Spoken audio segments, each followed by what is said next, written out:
21. One full rotation takes 24 hours. Earth rotation. A full day on Earth is clocked at 23h 56 minutes 4 seconds. In order to make a complete rotation in this amount of time, Earth travels at 1,000 miles per hour, 1,600 kilometers per hour. That makes Earth's rotation faster than a bullet train but not a speeding bullet. But our bodies are so used to it that we don't feel its speed. Earth's rotation is a pace setter for our sleep patterns. If you shine a flashlight on a spinning top, the side lit up is daytime. The dark side is nighttime. That's how our day-night cycles work with the sun as our flashlight. 22. Earth is not a perfect sphere. Earth bulge. Earth is an oblate spheroid shape. But it's nowhere close to being flat. As the Earth spins on its axis, it flattens at the poles and widens at the equator. Sir Isaac Newton proposed that the centrifugal force causes the planet to bulge at the equator and somewhat squash at the poles. This is why geographers model the Earth as an ellipsoid, which is a sphere slightly flattened at the poles. 23. Ocean tides and the moon. Ocean tides.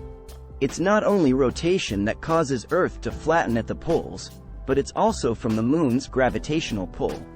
Because the moon is close to the Earth, it stretches the planet where it's facing. When the Earth rotates, the bulge shifts on both sides of the planet according to the position of the moon. In full swing, this causes sea levels to rise and fall, which are ocean tides. The sun has a lesser effect than the moon. Even though the moon is smaller, the moon is closer. So this means that its pull is stronger than the sun. 24. Radioactive isotopes put Earth on a light simmer. Radioactive decay. 4 isotopes inside Earth put it on a light simmer. Like a slow cooker, they constantly generate heat within the planet, keeping it on a light boil. These 4 isotopes are uranium-238, 238U, uranium-235, 235U, thorium-232, 232Th, and potassium-40, 40K.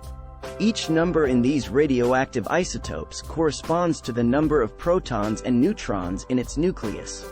Because of these 4 isotopes, Earth is geologically active and maintains a cozy temperature. The majority of heat transfer is from mid-oceanic ridges and the least is from continental interiors. 25. Heat transfer from convection cycles. Convection currents. Imagine you are boiling water in a pot. If you boil one side of the pot, it warms up where the flame is. When hot water spreads out, it mixes with the cold water. Eventually, this movement of hot to cold creates a circular motion, which is the convection cycle. Beneath the crust, the convection cycle occurs in the mantle. Because the plastic-like asthenosphere acts as a liquid, it makes the convection cycle possible. 26.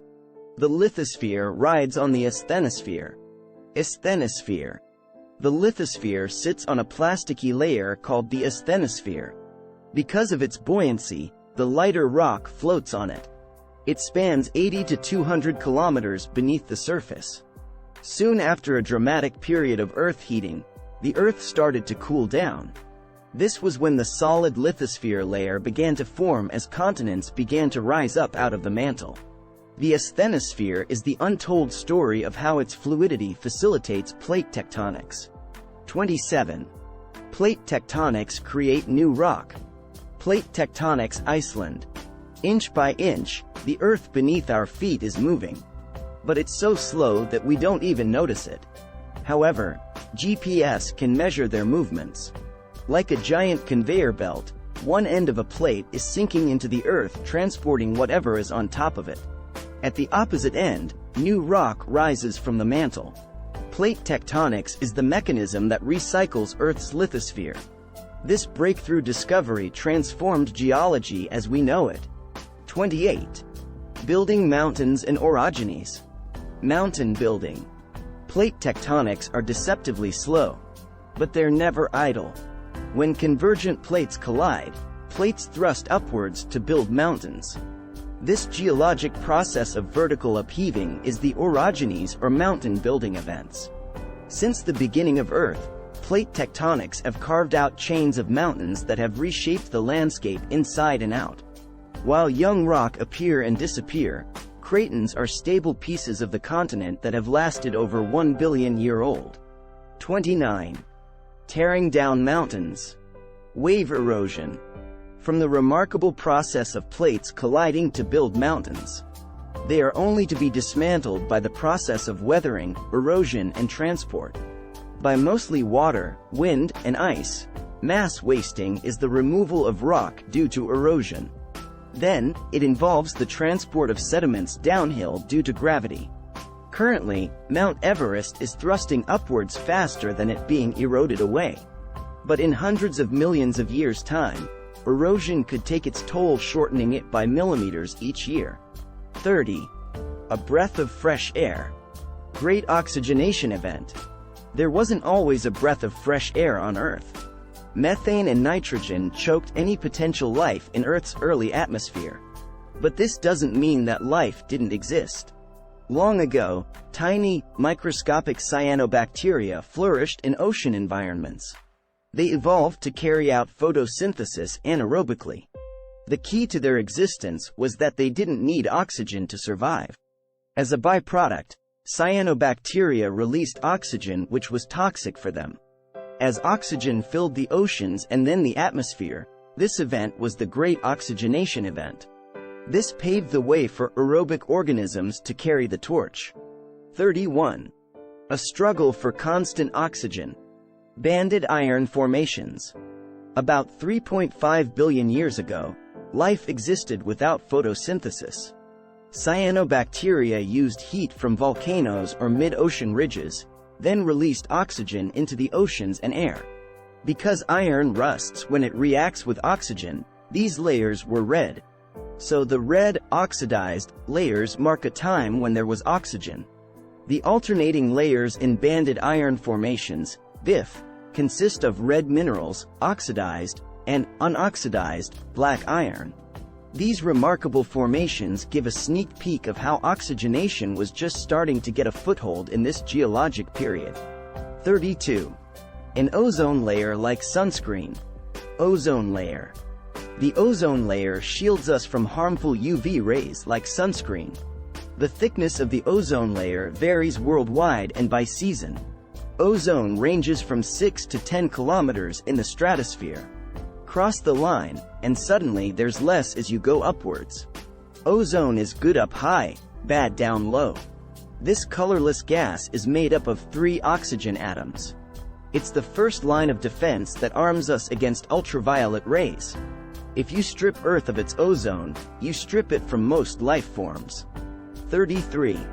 A nearly closed system. Closed system.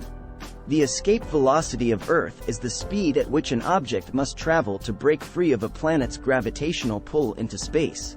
Like a mason jar, Earth is nearly a closed system.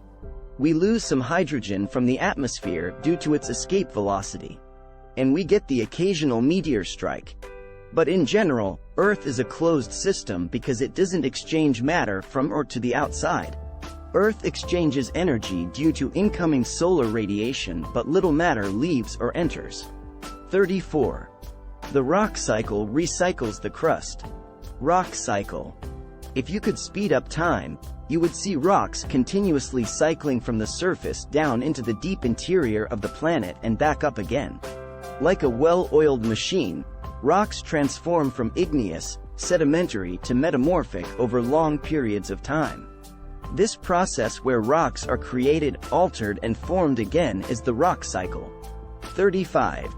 Volcanoes form igneous rocks. Volcanoes. Volcanoes are the foundation for igneous rocks. Like a bottle of champagne with a cork in it, liquid rock pools in the magma chamber. Once you pull the cork, the volcano erupts from the mouth, spewing lava. Like wax dripping down the side of a candle, igneous rocks form. So hot lava drips on the side of volcanoes, then cools, hardens and become igneous rocks like granite and feldspar.